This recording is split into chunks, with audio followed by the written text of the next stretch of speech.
if you had a warm Christmas, you can't tell me that's normal. This is one of the warmest Christmases that I think Texas has had in a while. That's not normal. Because it was like, what, 81 at the hottest I saw on Christmas. I was like, oh, this cannot be life.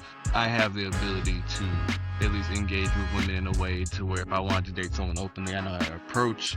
I know how to go about the interactions as far as taking signs and cues and understanding how to navigate that interaction. You can tell that these right-wingers don't. They don't know how to talk to women. How much are you truly understanding that you're not just an artist that's there to make money? You're an artist that has to be a reflection of the culture. Because in hip-hop is a responsibility. It's not a privilege.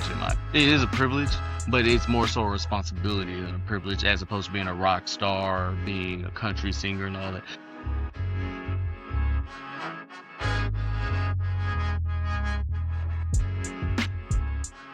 Yo, welcome back. This is Porch Theory episode 19? 19 now. 19. Almost had 20 episodes. I'm Tristan, and the coolest brothers in the actual room. What? What's up, y'all? This is weird. We actually don't have to hand it off to do an intro this time, so that's actually kind of weird. Yeah, so there's no soundboard or anything like that going on right now. But, oh, by the way, Merry Christmas. Happy New Year. Happy New Year. Yeah, by the time you see this, it'll be 2026. Whew. Which it went by fast, but the reason why we're in person today is someone decided to come home for the holidays. When we say home, we mean Dallas. Oh yeah, it's good to be home. It's good to be home, spend time with family, spend time with people who love and care about me, and most importantly, just see my best friend, my brother Nick. So it's always a pleasure to just be around people who love and care about you. We were just talking about like we're gonna be the best man at each other's weddings because we got some things that we are not allowed to talk about. We're taking things to the grave. We're not allowed to talk about these things. Absolutely not. No. What did y'all do? Don't worry about that. That's not your story to tell. Things better left unsaid. Absolutely. Yeah, I want y'all to know right now it was like 80 degrees yesterday and today, and it's about to drop to 40. Tomorrow morning, yeah. Like, all right. So when he picked me up, it was 77. We've hung out for like less than an hour, maybe an hour and a half. Yeah, around there. And it's already 55 degrees. Texas, gotta love it. You can't tell. All right, if you had a warm Christmas, you can't tell me that's normal. This is one of the warmest Christmases that I think Texas has had in a while. That's not normal. Because it was like, what, 81 at the hottest I saw on Christmas. I was like, oh, this cannot be life. Because it was ridiculous for some fact that I should not be able to wear shorts during a Christmas event. It would get cold in Dallas, Texas. It used to. Am I tripping? We've had, in my lifetime, I think we've only had like 2 white Christmases. But it usually is cold. I think the highest that I saw it was like 60s maybe. But, it doesn't really get cold till like January, February now. Like, it would get like what? 30s, 40s? It can get there. Oh yeah, it'll get sub-freezing easily in Dallas. Like that. And plus with the combination of the wind, it does not help. You can't tell me that's not normal. That is not normal to have a hot Christmas. It's Texas, though. It's probably them data centers over there in them small towns. They add more. It's them data centers, man. Y'all need to watch out for them data centers warming up y'all states and cities. I think they're bringing one to Midlothian, and then they're bringing another one to Abilene. Eating up y'all's water. They only do it in a small community. They only do it in a small community. Yeah, so they can say they brought jobs to communities. But then, because they know the bigger communities aren't going to want to deal with that. Like, there's no way that they'll be allowed to be able to bring that into a major metropolitan area. That communities would, marginalized communities would be the loudest saying that what y'all doing is wrong. I think we saw the example when they did that in, was it Memphis? Or was it Nashville? I think it was Memphis. I'm not familiar with the story. Elon Musk, XAI, tried to build a data center over there, and it looked like they were, the neighborhoods were saying that it smelled like gasoline or smelled like gas in the air and stuff like that. And it was ruining the air quality over there. It was, Memphis. Yeah. And Memphis like prided themselves in having some of the best water. And then they got thrown with a lawsuit over the air pollution as well from the data center. And it was done in like marginalized communities. Hmm. So hell no, would I want to see a data center in South Dallas? Ain't no way. Mm-mm. I mean, I don't think we control that. But there's no space for them unless they're going to tear some stuff down. Mm-hmm. Let's get in. They're liable to. Yeah, you want to go ahead and get into the first topic? Yeah, we Yeah, can. yeah. First topic. We do want to talk about Nicki Minaj. Um, man, We've come after her on from great. after her appearance in Oh, Turning Point USA. Oh, all right. Before I get into any type of critique or roast, I do just want to give the flowers, or at least be cordial and hold the hand with a glove and be like, hey, Nicki Minaj, there's no doubt that you are a prolific person in hip hop. You are definitely known as the one of, if not the uh, best women in hip hop. And your lyricism, your style, it needs to be, if it hasn't already been studied. she's a top 10 female artist of all time. Absolutely. There's no doubt. I mean, top 10 female hip hop artists of all time. There is no doubt about that. There is no doubt. Like, you have literally put a big stamp in its history. And so that, like, if any conversation that we have about hip hop or women in hip hop in general, the source is you. The source material is you. There's no doubt. He says all that for me to say I don't care about none of that.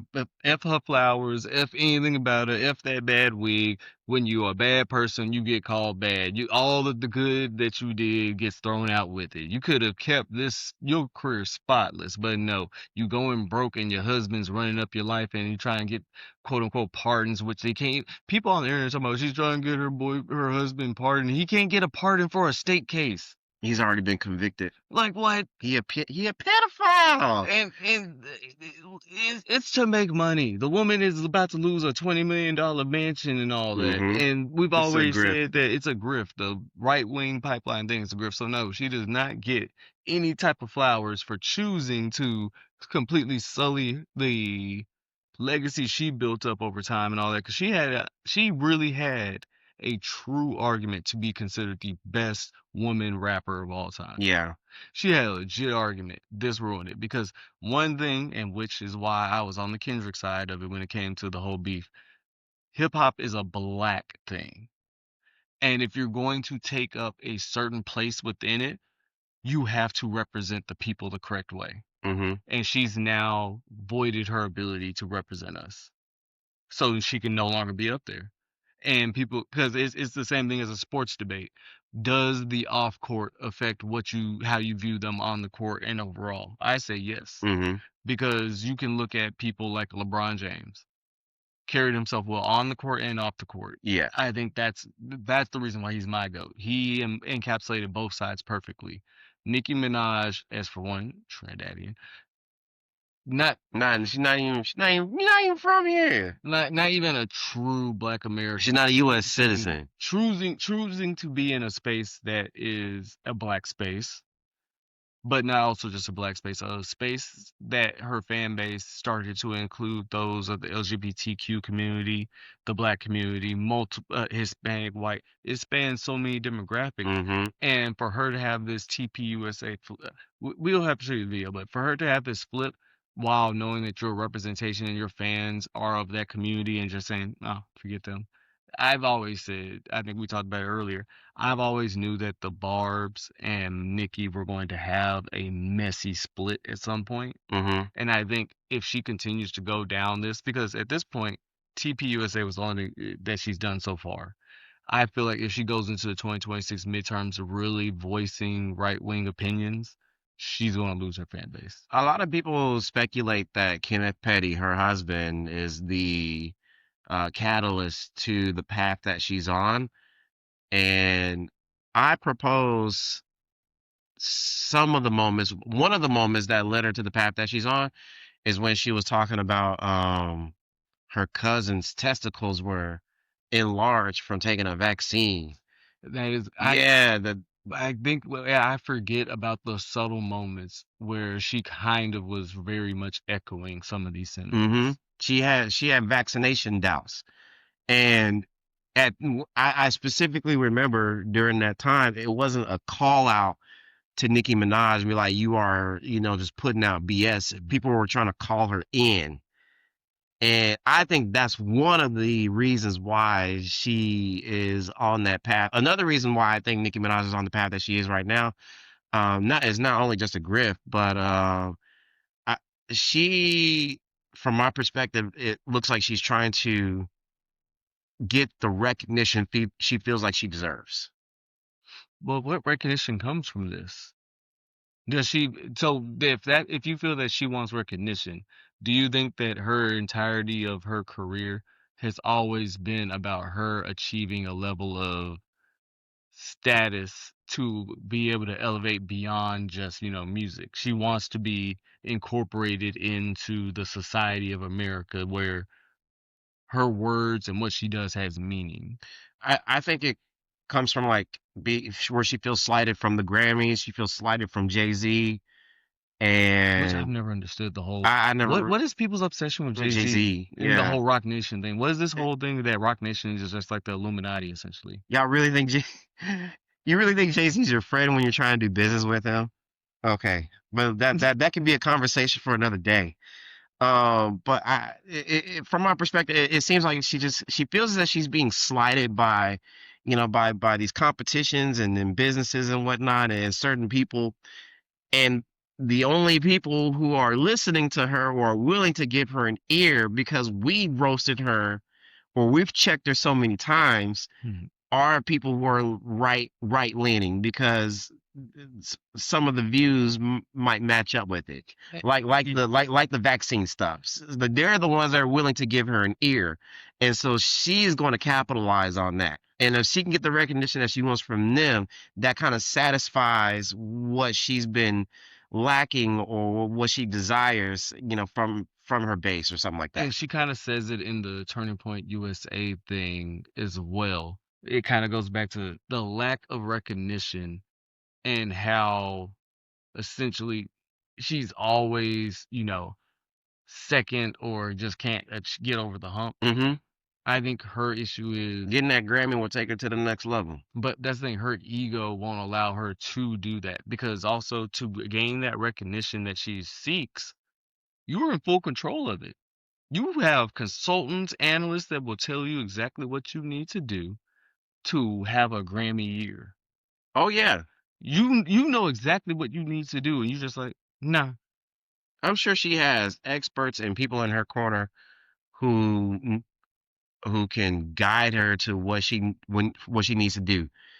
Because this beefing with Megan and Ice Spice and who Cardi. else? Cardi, Lotto.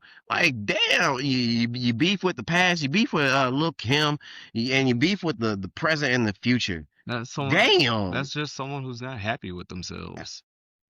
Like, what more do you want? She wants to be universally loved while holding positions and doing things in a way that are just removed from reality. Like, bro, what do you think you're going? Let's give people a view into what we're talking about. In case you haven't watched it, Yeah, she was the at Turning Point USA with Erica Kirk. was Eh, this that- was this Ampest? I want to say. yeah, with the WWE intro, and Shorty's on a grieving fest right now No, that intro was dead ass wild. with a 30-inch bust down touching the floor. But they would call Jasmine Sullivan, I mean Jasmine Crockett hood and ghetto for the way she carries herself. Dear young men, you have amazing role models like our handsome, dashing president. And you have amazing role models like the assassin J.D. Vance, our vice president. And when I say that,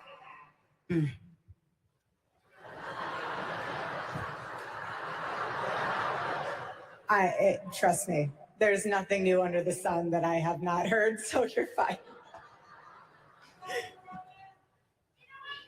Yes, we did. I love you. I love you. You have to laugh about it, truly. I have been called every single thing, and you know what? God is so good, you let it roll right off your... For one, what was with her cadence when she was talking?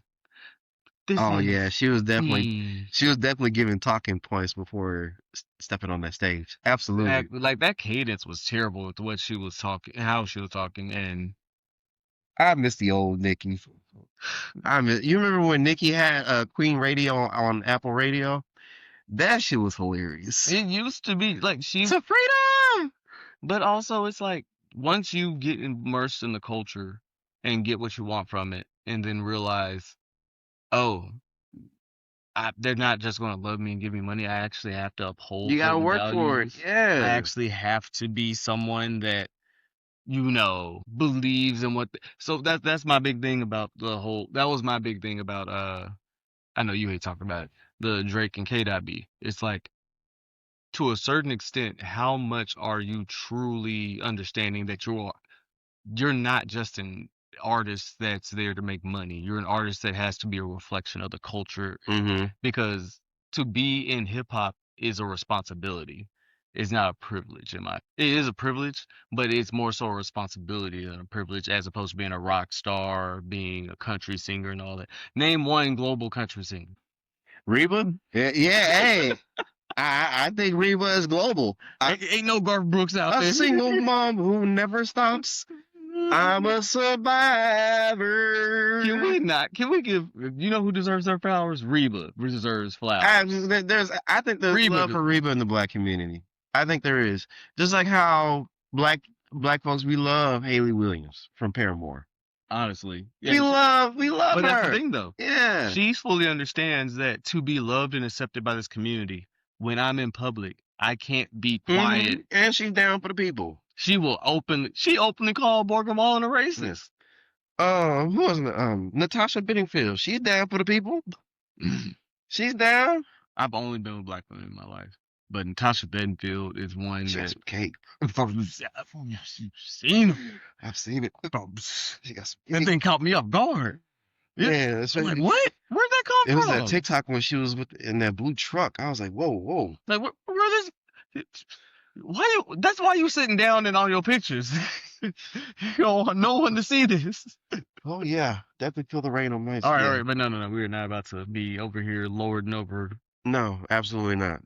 But yeah, that's my issue with which is crazy, because there was always that debate about the Rock Nation versus the Young Money side, who has the better big three: Jay-Z, Kanye, Rihanna versus Lil Wayne, Drake, and what's called. We know Lil Wayne and Nicki are now okay with being somewhat right-wing sympathizers if the check's right. Yeah, and that makes me sad. We know Kanye is just completely off his medicine. That man needs... Yeah. That man may need what they'd have over Britney Spears. I don't know what that gave her. Whatever it was, or basically she wasn't in control of her estate and stuff like that. Oh, and it was like up to a family member to be in control of it. She needs one of those. Kanye needs one of those, but then Jay-Z and Rihanna flourishing. So that is wild.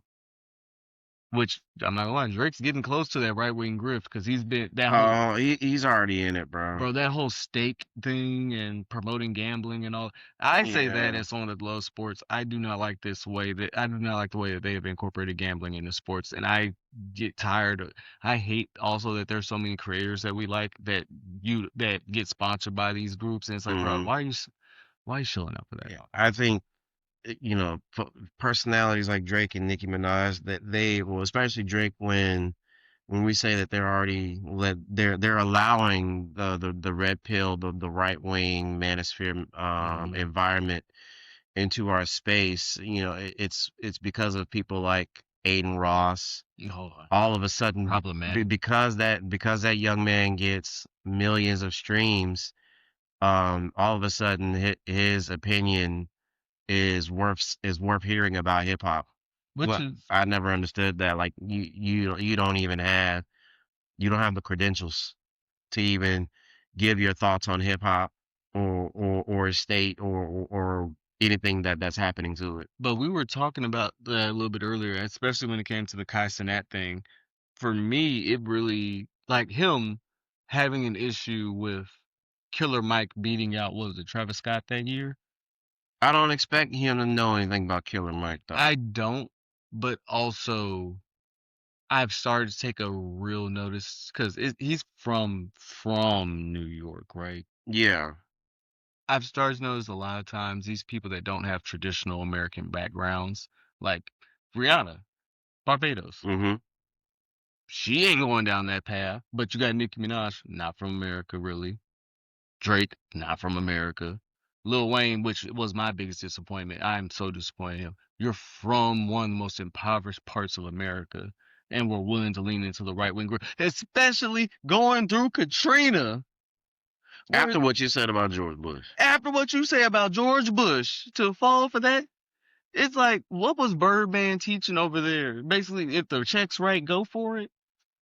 All money ain't good money. God damn. Yes, because that is sad, bro. Lil Wayne lost me with that one. And I think he was my favorite rapper of all time. His opinions about police. Oh, How you gonna rap about the struggle dealing with police and then say you ain't got nothing wrong? You ain't got no beef with them. It's because he shot himself when he was a kid and and a police officer said, saved him. Okay. And They then ain't did nothing to me. Oh, all right, buddy. and then this, we can roll that into this where the whole idea of, in case y'all, this is coming out on December, what's it, 28th, we're recording right now, December 28th. Mm. The whole 21 Savage F the Streets movement has been around for about almost 2 weeks now. And it goes back to the whole, like kind of like you were just said, where Lil Wayne was talking about how George Bush did this, and also how his community has been policed. Mm-hmm. But what are you doing to heal it? Mm. And same thing with the 21 Savage and all them doing all this F the Streets thing. It's like you still have a whole album where you're still talking about doing the street stuff. You know, we were talking about it off camera, and I'm thinking when 21 Savage says "F the streets," I think he Saying that as someone whose rap name is 21 Savage, kill him with a knife, huh? I think from his perspective, when he says "F the streets," is stop bringing that street mentality to business. Stop bringing it to your career because you're not there anymore, and like leave that mentality alone. I, and I'm trying to understand where he's coming from because I'm not from a place where I can say "F the streets." You know, I grew up in a different type of neighborhood. Um, but I understand, you know, when someone says like "F the streets," it's like "F that mentality." F the trauma, the hurt and the harm that it causes people, not necessarily the people who live in it and whatnot, not the communities. No, it's the harm that it does, the poverty, the racism, F all that. So I understand, but I guess from 21's perspective is, you know, stop bringing that street mentality into your careers. I don't think that's what it is at all, if I'm being honest. I think he, at the beauty of having phones, at the time of recording, 21 Savage's first week sales, Laughing to the Streets debuted with 72,000 driven by 48,000 streams and 25,000 pure sales. That is wild. It's already been considered in question about those pure sales because he wasn't even offering it to be bought digitally on his own website. Mm-hmm. So that there's been questions about his ability to have pure sales. By pure sales, you mean like physical copies or Like people actually purchasing the like the CD and the vinyl, maybe? yeah, so he didn't even have links to that. So people were already discussing how is that even authentic. But at the moment, they're reporting that he did 73,000 in that first week. He was going around saying he doing 6 figures first week easily. And I think that this was an attempt to garner more traction behind the album release, but also it's not coming from, I just don't feel it's coming from a true, genuine place. So is it safe to ask, right message, wrong messenger? Yeah, because I would say, which it's becoming more common, especially in the younger generation, it would be probably best for like a T.I., 2 Chains, and all them to say that. But then you have this new generation where they're like, man, ain't no one trying to listen to man. We out here. So when you need like someone like a 21 to say it, You do, but when they say it, what are they doing? or it would have been smart if Young Thug said it. But then, But true. But then also, to what extent is it really looking to change something? so maybe a Killer Mike. No one's listening to Killer Mike. Like they can do it, but what's the action behind it that shows? I think Killer Mike is one of the few personalities that actually like puts his money where his mouth is. Him and David Banner do very well. But for me, it's just like I said, you got 21 talking about, oh yeah, we need to say F the streets. Well, why are you still rapping about it? Are you going to keep rapping about stuff like that? Are you going to remove your songs that talk about it? So you want to see change behavior Mhm. moving forward. Yeah, because you just talk about it, but then if you go back to next week, you get on a song with Future, and next thing all y'all talking about is codeine and stabbing and killing people and spinning the block, then what was the whole F the streets thing? My other thing was a lot of these people, like if you go look at the rappers that are really behind the F the streets thing, how many of them were really in the streets, and how many of them were just portraying a character? No, I mean, didn't 21 say that about Gunna? It was like, y'all knew that he wasn't no street dude. But at the same time, that's where my issue is. If you're going to say F the streets, you got to go heal the streets. Because he knows that there's multiple people like that definitely weren't living that life. But by them promoting it, people went and committed acts that hurt the community. And through that perpetuation, even though you yourself wasn't doing it, because of your lie and the way that you did it, you don't get to just come back and say, oh, fuck the streets. I'm good now. I did my part, guys. I said it's bad. You should look at me favorably now. Like you don't get to do that. It has to be consistent. Exactly. We'll talk the handing out turkeys conversation.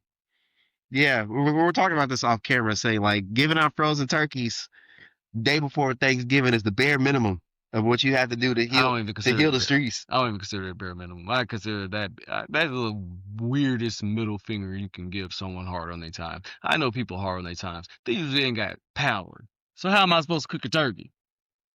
You gotta brine it before you even cook that damn turkey. Since you're getting the day before. For the $50 you could have paired with Walmart, Target, any of them, and said, hey, instead of us buying 150 turkeys to hand out, how about we partner with y'all to get 150 Walmart gift cards for people to come get groceries and stuff? You ain't gotta give out turkeys no more. You can go to Popeyes.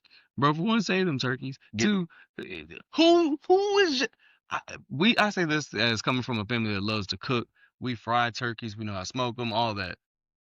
People ain't really liking turkey like that, but especially down here in the South. Didn't Butterball do something crazy? But we love empty acts of service. America is very performative. Absolutely, and individually, individualistic. Excuse me. Absolutely. I was just thinking about we're always focused on what can it do for me. We're more ceremonial than we are results based. Because think about how many things that people hold dear, and it's just the idea of the ceremony and the grandeur of the whole thing, as opposed to what is this really doing? What is 4th of July really even about? We get an off day, and what do we even do? Bro, when I used to work in news, I would tell my news director, I will work on July 4th, but I'm not getting I will get Juneteenth off. Yeah. Yeah, being in black spaces being black in certain spaces is difficult because our experience is not driven necessarily by how we want to dictate it. It's about how people view us in a sense. So our experience is always going to be based upon and predicated upon how you choose to view black people, not how you choose to view us as an individual. Especially when your work environment has like 65-year-old white women and 55-year-old white men. I want y'all to know, Y'all gotta start challenging people on this whole old people can't change. They set in their ways. Man, y'all better start ostracizing them, pushing them out the families. Like, no, if you're not gonna change, then no, we don't have time. Because there are people that are older in age that Mm-hmm. are adaptable, that are willing to be Oh flexible. yeah, But I've seen it. exactly. So just dealing with people, especially the older people in your family, that's just like, I don't like that. Okay, then shut up. The work is not hard. It's not hard not being a bigot. Isn't It's not hard not being a racist. Like it's not hard not being misogynistic. It's not hard in supporting and liking women. It's not it's not gay to like women. Nick Fuentes, oh Lord. It's not gay. this guy? We got a video of Nick Fuentes. It's pretty interesting. Go ahead and take a look. Europeans, why we can't be proud of being Christian, because they've told us if you're too white and too proud and too Christian, it's going to lead to a Holocaust. And so my generation, our entire lives. Wait. Honestly, Nick it's true. And that's why people like me. That's why I'm popular, because this is bullshit. The interview eventually moved on to Fuentes' view on women, claiming he doesn't believe women should have equal rights to men, all while Morgan questioned the podcaster's sexuality. Are you actually attracted to women? I am attracted to women. You're not gay? No. But I will say that women are very difficult to be around. And do you think they should have the right to vote? I do not. No, absolutely not. I know I'm the boomer here, but actually you're a 27-year-old dinosaur, aren't you? Aren't you, Nick Fuentes? All women, I am. all women are annoying. All women grow old. They all get fat. Says the guy, have you ever had sex? No, absolutely not. Wow. Says the guy who's never got laid. These people are getting it. People are getting their political views and advice from this man. He said, "Wow," from the guy that never got laid. Pierce got real personal with that one. He said, the fact that he is yet to have intimacy with with whatever his choice is. Nothing wrong being gay, bro. But be gay, be gay. Pierce was offended was more so offended at the fact that he's trying to tell him about the world as a 27-year-old that has never experienced ejaculation with another person. He was so disappointed in it. He was like, "Bro, you've never gotten laid." For him to go, because it's Pierce work uncensored, but he still has a in-depth vocabulary. For him to just lay it out, being like, "You've never been laid," this is wild. But like these are people taking advice from Fuentes, and people take advice from Myron Gaines, who openly admitted about the girlfriend that just left him for that rollerblading guy, that they never had sex in their relationship, but she would be packing his condoms to have sex with other women. Like, what woman in their right mind would do something like that? One that understands that he's a millionaire and wanted to use his money. If you straight up went to a woman, was like, "Babe, I'm gonna go to so and so, and I need you to pack my condoms for me," and what word do you think that's gonna work for you? And one of his, they said they still have a call-in segment, and one of the callers was like, "Bro, at this point, it's hard to tell if you guys actually get women." No, because there's no any. I say this as not to get myself in trouble, as someone who is not necessarily like in demand, but I can say that I have the ability to at least engage with women in a way to where if I wanted to date someone openly, I know how to approach, I know how to go about the interactions as far as taking signs and cues and understanding how to navigate that interaction. Mm-hmm. You can tell that these right-wingers don't. They don't know how to talk to women. They don't, bro. Like, it's not hard to do. You just have to actively listen. A lot of times they're not trying to do that. They just want to tell. Basically, they want to talk to a brick wall and the brick wall do what they say. Or don't be a dickhead. Be nice. Be yourself. But you have to be interesting outside of your political ideals. A lot of their identity is wrapped up in their political identity. And you gotta know your range too. It's like being in the gym. You gotta know what you gotta know your range. You gotta know your limit. You can't be a 4 going after 10s every day. Like, hey, make the shot. I mean, shoot, but shoot the shot. You never know. Maybe you just that funny, but boy, you gotta know your range. Like I know me, I can go for this range. Anything outside of that, Yeah. you really shooting from you shooting from Nantucket trying to make it in Seattle. Like what? Like you really shooting from the Piggly Wiggly. All right.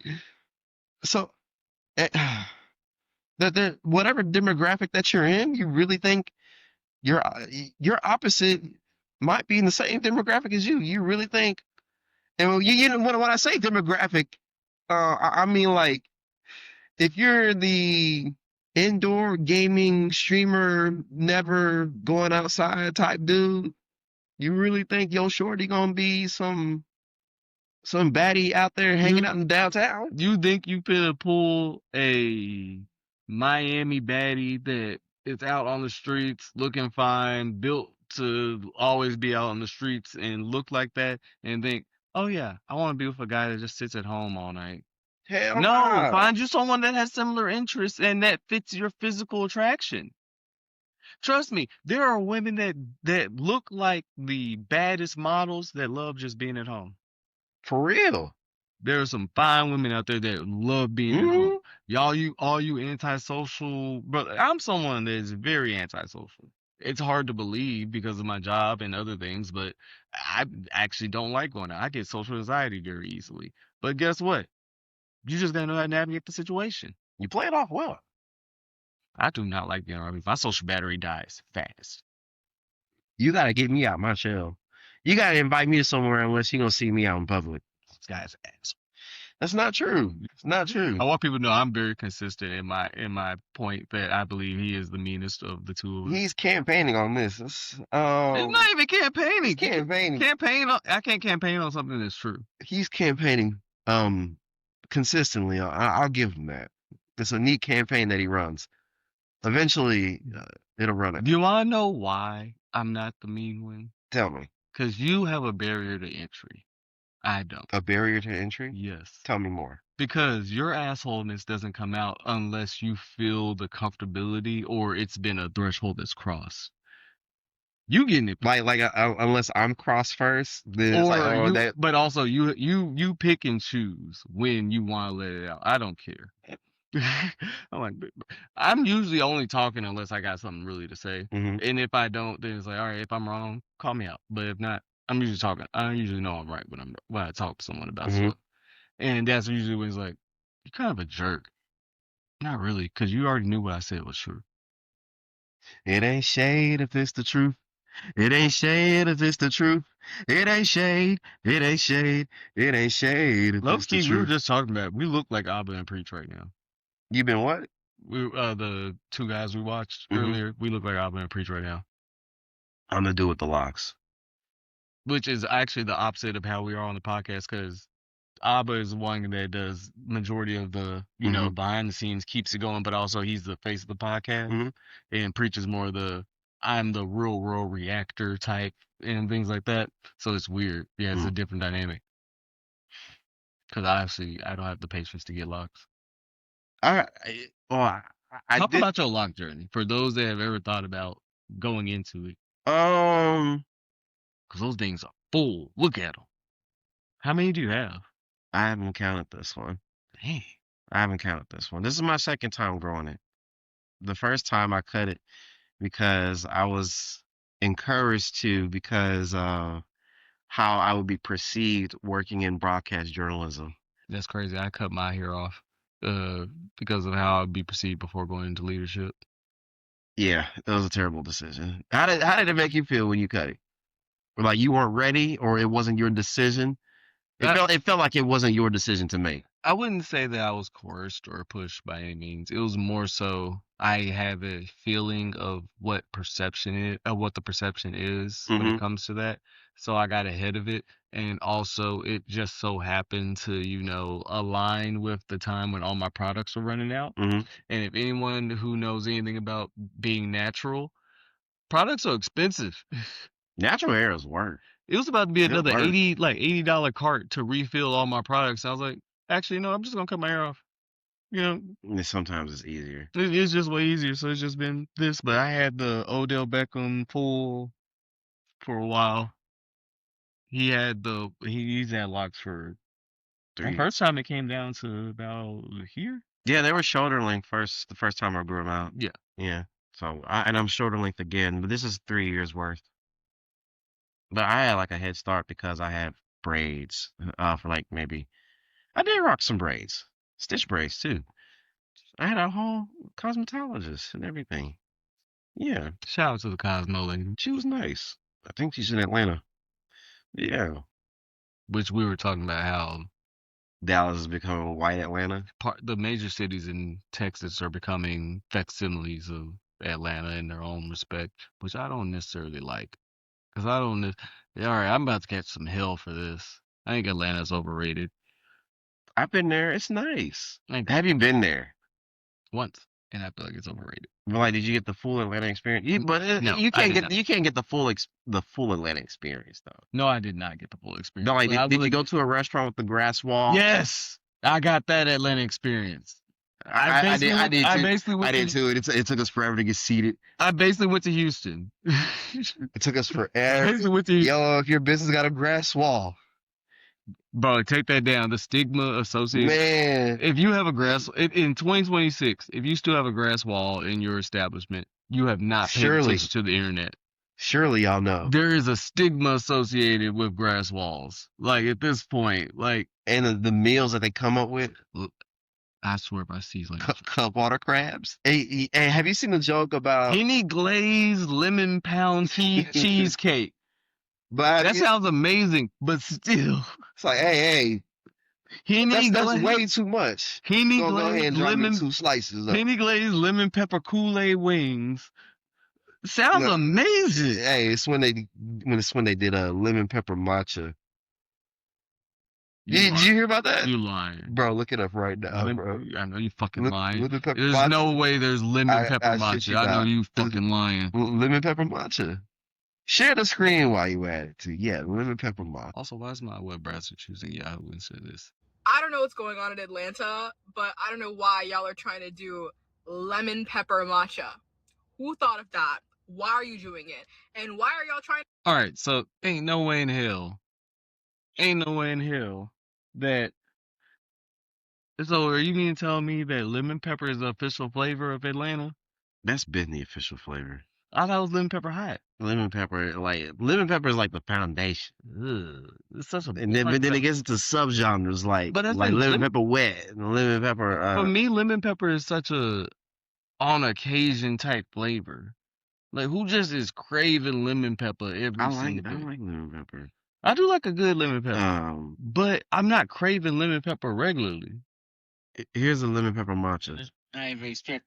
I got the lemon pepper matcha. What? Oh, what are you talking about, man? Now that sounds interesting, so I had to give it a try. Let me see what it's really talking about. He did not mix it up. I don't trust him. I don't trust his food taste at all. But have you been seeing the Atlanta joke on TikTok where you hear the that one Summer Walker song, and all of a sudden any Atlanta food video, the screen is like dim, and they call it Alfredo music. They call Summer Walker's music Alfredo music, which is crazy. And then all of a sudden it turns into like a dark meme where you hear people screaming in the background. She does low-key make her and Lotto make Alfredo music. Let's see. And I'm not going to describe what it means, but we know what we mean when we say Alfredo music. I understand it all too well when I hear Alfredo music. That is crazy. The Nissan Altima music. You say Nissan Altima? Yeah. I understand it all too well. I introduced my mom to burger music. She thought it was so hilarious. I showed mom like the person who reacts to burger music, and the dude reacting to Dax videos. Can you play one video of that one guy reacting to Dax videos? Which one? Because I hate coworker music so much. Burger music is hilarious. Excuse me. It's that one guy. I don't know his name. This one. Yeah, McDanny.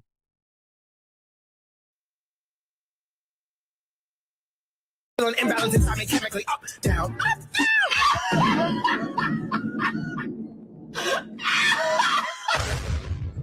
This nigga has no faith. Got the time searching for the meaning 40 days and for 40 nights. Never give a fuck about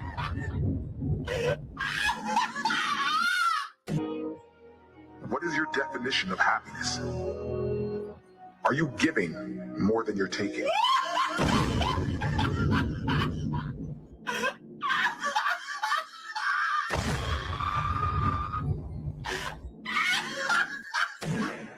These niggas big, B. What the fuck is this nigga doing, man?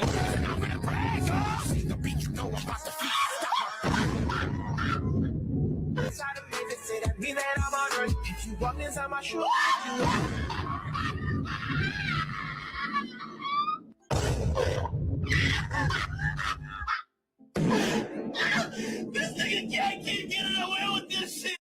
One of my fraternity brothers always, so we have one of the most deprived group chats outside of here. And he always sends reactions to Dax videos, and we always assign it to one of my fraternity brothers. And he's like, bro, I don't even listen to Dax. He's like, we don't care. This is the type of music we listen to. Because every time we send a link to it, he's like, this is the type of shit.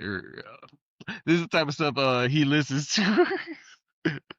Dax. I can't say his name on here. He'll get mad. Like what? Because he knows we'd be abusing him. Isn't Dax like Christian rap? He's Christian rap? This is not no damn Christian rap. I thought he tried to pivot into. I know that he had like a basketball career. He was playing D1 basketball. All right. You're right. Never mind. Because some people try to discredit. It's like, well, he played D1. Well, what school was it? It's like, he still made it D1. It don't matter. You know how hard it is to go D1? He's not lying.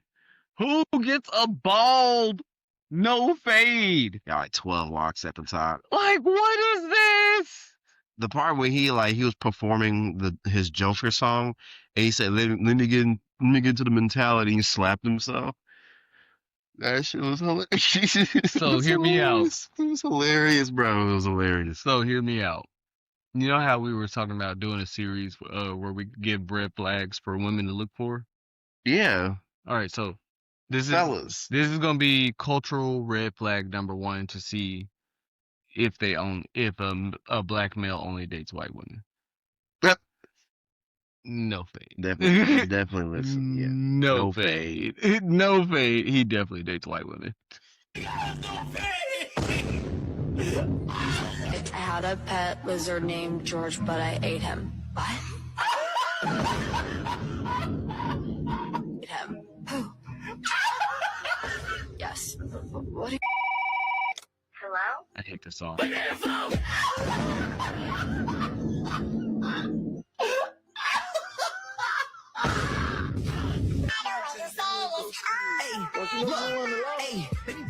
Okay, well, Steven, you did okay. I'm lost. He's like a typical Gen Z. Oh, this nigga's not saying anything. He's not saying anything. I believe in myself. What the fuck is this anthem? I believe in myself. There's too much music to laugh at. Where when we were growing up, it was like certain songs like how you like your eggs, fried or fertilized. You remember that? Mm-hmm. You want to laugh. MC Flossie. You want to laugh at that. What was it, MC Flossie? What? MC Flossie? I don't remember. That Smang It song, Let Me Smack It for You. Yeah. There's too many songs to laugh at nowadays. I want y'all to know, our freshman year, this man Tristan would introduce every single person I brought by to these random songs. No, because certain people. No. It was certain women. Every time! Because I would have to make sure to bring back someone and they had a friend. This nigga would just start playing it. Oh, like this. They knew the humor. They understood the humor. All right. So the early friends. Know your range. The early friends we had, it was a shock to them more so. I'm gonna have to follow with them. You know, I'm not gonna say anything, but like our freshman year friend groups, freshman year first semester, that was the best. Man, I like the second semester better. Before he showed up. Who? Hey, no, there's no way. If we find out that she actually watches these, She probably does. that'd be crazy. That'd be hilarious. That'd be crazy. If you do, that's crazy. If you do, there's no way she would know that's who you're talking about. You think she knows that she was the reason why the friend like? I don't think she cares, especially with her new political view. I won't say new. Oh yeah, political views. I don't think she cares. Cause I remember you got on her head one time, and I was like, I hopped in, and I was like, all right. Yes, yo, hey, if you're all about, you can protect the children all you want, but you can't be weird with it, man. You can't be weird with it. You also can't be anti-vax as an educator. No. You can't be anti-vax as a medical professional. Absolutely. That's so stupid. That's so backwards. That's backwards, if you ask me. Like how? So you're administering a vaccine that you don't believe in. So why are you a medical professional? Especially the ones that like they'll be like, I don't do abortions. It's against my religion. Then why are you in this field of work? Like there's so it's almost like how why so many of them want to go into the medical field. It's almost like how white men go and become police officers. Oh my god! Yeah. So essentially, what we're saying is. We go back to a topic we broached in earlier episodes where I fully believe that to work in certain institutions, I would say education, police, fire, medical, education, police, fire, medical, finance to a certain extent, you have to be local. I do not believe in being able to be in those positions if you're not local to that area, because a lot of those have direct ties to how everything is facilitated within that immediate local area. So I don't believe that. For one, I believe you're a teacher, and I say this. I'm actually not going to broach that. As a medical professional, you should have to live and also be a part of that community. You should also have to like volunteer, do things as a part of it as well as a medical professional. Mm-hmm. Just because, hospitals and medical places, it's not like you're getting random just people. It's going to be usually those same few people within that community. So you should be a part of that community because it endears you to care about that community and those that are part of it. And that's why we said the same thing about police officers. Like, why do you get to get paid from a community that you don't even live in, or even know the people of? Oh well, I work there every day, but you don't live there. And there's actually I believe it's a Alabama senator that he could possibly be living in Florida, but his congregation, his constituents are in Alabama. It's Tommy Tuberville. I can't stand. It's possible that he might be living in Florida. I can believe it. Make sure I'm not conflating certain people. I'm gonna look it up real quick. Oh, no, I'm doing the same. Yeah, the former coach. Mm-hmm. It would make sense because where did he used to coach at? It's hard times whenever you start seeing. Yeah, he coached at Miami. Well, he was a DC and assistant. Then he was the head coach at Cincinnati, Texas Tech. Dang, he stopped coaching at. Oh, he was trash. Oh, he was trash at Cincinnati. I remember that. And then he was at Ole Miss right after we were born, and then Auburn for that few little bit. I know he hates that he left because he would have got Cam Newton. Well, maybe not because Gene Chizik was amazing. Texas Tech for 2 years. Yeah, he was not that good of a head football coach. Even though he had a positive record of 159 and 99, high school coach was terrible. 7-6 in bowls. Yeah. Here's a short about Tommy Tuberville. But he won a national championship, so I can't say that. Where does Tommy Tuberville even live? And where's he been living for the last 7 years? Because Alabama has an election in 2026, and this is an important question whether Tuberville wants to answer it for real or not. You can be a senator from Alabama if you've lived there for a day, but Alabama election law requires candidates for governor to have lived in the state for the last 7 years. And it's not clear that Tuberville has done that. In 2017, he filmed this promo for ESPN, bragging on his new home state of Florida. The white sands and the blue water. What a great place to live. Tuberville claims that in 2018, he moved from his $4.8 million Florida beach house to this $270,000 three-bedroom house in Auburn, Alabama. His wife and son took a homestead on that house in 2018, but not Tommy. Now, he says his wife's homestead exemption is his proof of residency beginning that year, but according to Florida election records, the senator and his wife continued to vote in Florida after that. When he ran for Senate in 2020, he admitted he wasn't what he called an everyday resident of Alabama. So you'll see that on TV. So he's a carpetbagger. Yeah, I'm a carpetbagger of this country. And since then, his campaign and Senate travel records show him traveling back and forth from D.C. to Florida a lot. There should be an easy answer to this question. Tuberville could show us where he's been paying his state income taxes for the last 7 years. Well, Florida doesn't have income taxes, but Alabama does. And I know it would be a pain for someone who owned a house in each state to pay income taxes in Alabama and not claim residency in Florida and get out of that. But it would show that he believed then what he claims today, that he lived in Alabama the whole time. Unless he didn't file taxes in Alabama, in which case he would either be a tax cheat or a person of voter fraud. I'm looking forward to different venue. So show us, Senator. You owe it to your party before this thing winds up in court. You owe it to your state before this becomes an even greater embarrassment. Tommy Tuberville does not live in Alabama. That man definitely lives in Florida. That man, you definitely live in Florida. You probably live with this near DeSantis, for all I know. That man was riding the coattails of that 2004 national championship for too long. His last coaching job was 2016, and I hate to talk. I'm gonna sound like Stephen A. already. I hate talking about black men, but he's basically is riding that Doc Rivers path. Won in 2008 with the Celtics and all that. And he's been getting head coaching jobs because he did such a great job with that team up until now. And now, yeah.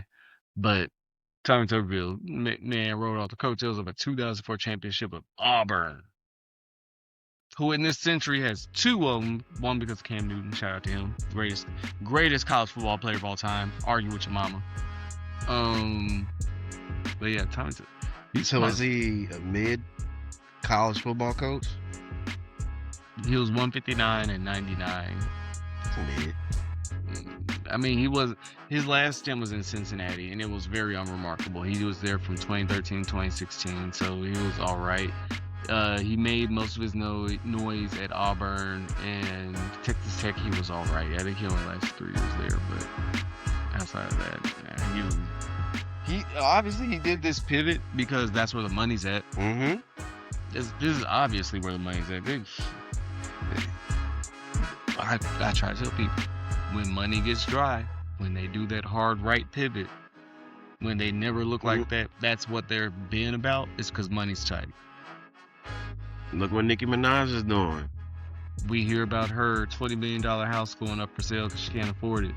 Right wing grift. I'm just saying, we are speaking from a place where we don't have all the facts, but we can make speculations. These are just our thoughts. It's just our thoughts. People can speculate. You like them or don't have to like them. That's all you. Yeah. Ready to end things off over here? Yeah, I think so. Yeah, let's go ahead and end things over here. Appreciate you for listening to episode 19 of the Porch Life Theory. 19, that's pretty cool. Yeah, exactly. Yeah, 19. And before you do anything else, like, share, subscribe, review, hype us up, show some love. Talk to us in the comments and show some love on our TikTok and Instagram page. That was 19. Episode 20 is on the way. We'll talk to you later. Peace out.